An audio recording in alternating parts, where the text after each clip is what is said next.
Assalamualaikum warahmatullahi wabarakatuh. Perkenalkan, nama saya Rifka Aida Fatin dengan NIM akhir 025 dari kelas 4A PGSD. Di sini saya akan memaparkan hasil modul ajar IPAS fase C kelas 5 sekolah dasar. Di sini saya mendapatkan materi bab 3 harmoni dalam ekosistem dengan subtopik dampak perubahan lingkungan terhadap keseimbangan ekosistem. Di sini alokasi waktunya yaitu 5 jam pelajaran yang dibagi ke dalam 2 pertemuan, di mana pertemuan pertama yaitu 3 jam pelajaran dan pertemuan kedua di 2 jam pelajaran. Selanjutnya, gambaran singkat pembelajaran. Modul ini memberikan pengalaman belajar sains yang kontekstual dan berbasis investigasi nyata.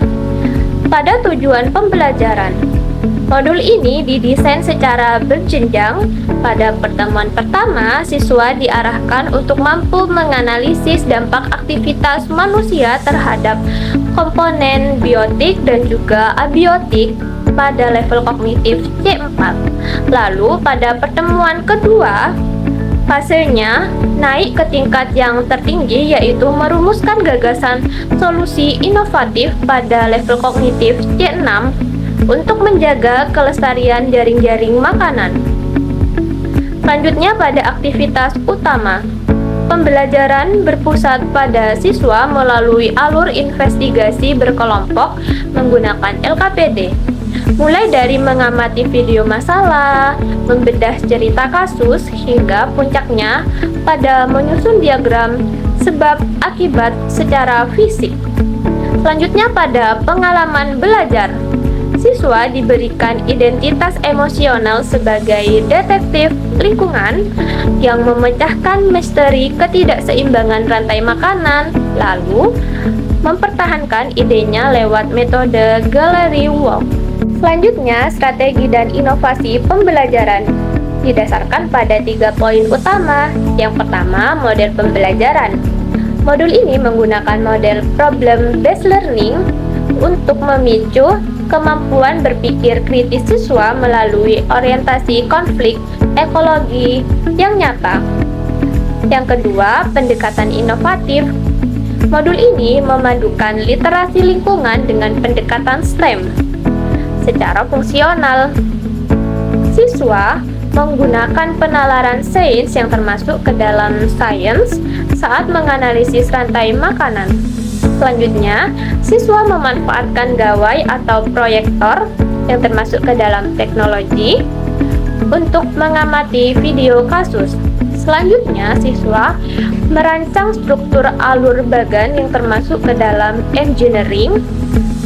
Selanjutnya, siswa menuangkan estetika visual panah yang termasuk ke dalam art pada media karton.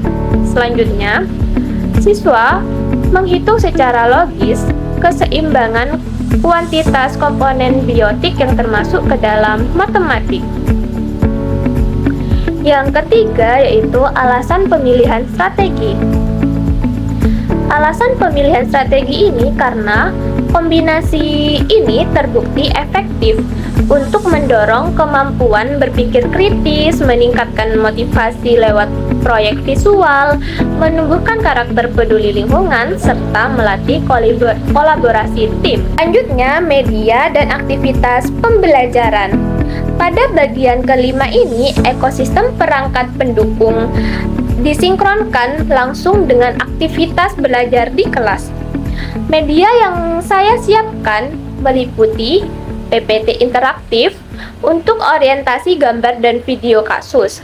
Selanjutnya ada LKPD kelompok untuk membedah teks cerita kasus, serta ada kertas karton putih besar dan spidol warna-warni sebagai ruang fisik bagi siswa untuk berekspresi secara psikomotorik menyusun diagram sebab akibat.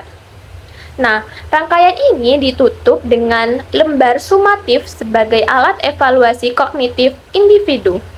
Selanjutnya, media dan aktivitas pembelajaran. Pada bagian kelima ini, ekosistem perangkat pendukung disinkronkan langsung dengan aktivitas belajar di kelas. Media yang saya siapkan meliputi PPT interaktif untuk orientasi gambar dan juga video kasus.